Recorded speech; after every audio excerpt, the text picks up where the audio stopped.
Herman here with another story. This time a hunting story.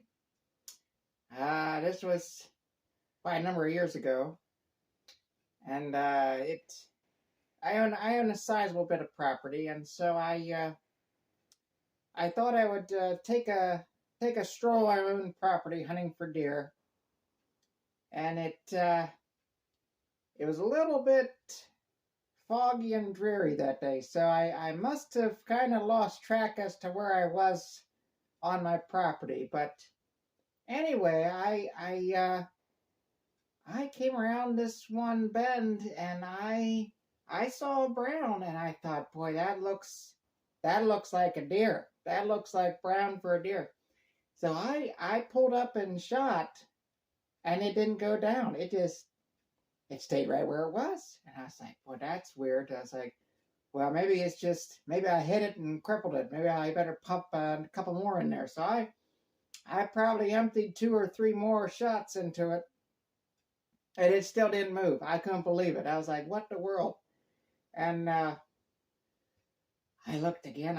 So I kind of adjusted. I kind of moved off to the side to get a better look, and it was brown, all right, but it wasn't a deer. That was Bertha's favorite blouse hanging on a clothesline to dry. And I was like, oh boy, that's gonna be one we're gonna have to explain.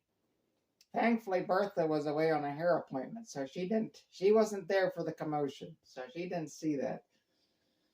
So I waited till she came home, and then boy, I tell you what, trying to convince Bertha that was squirrels that shoot holes in her blouse. Whew, that took some convincing. Let me tell you, that took some convincing. But to this day, every time she sees a squirrel, she flies into a rage. It's something. But you know the old saying, better them than me. But anyway, so yeah, there's a story I had once that was a little bit eventful. I guess I got a little closer than the house. Like I said, when it gets dreary, it's hard to tell where you're at. But anyway, there's a hunting story from Herman.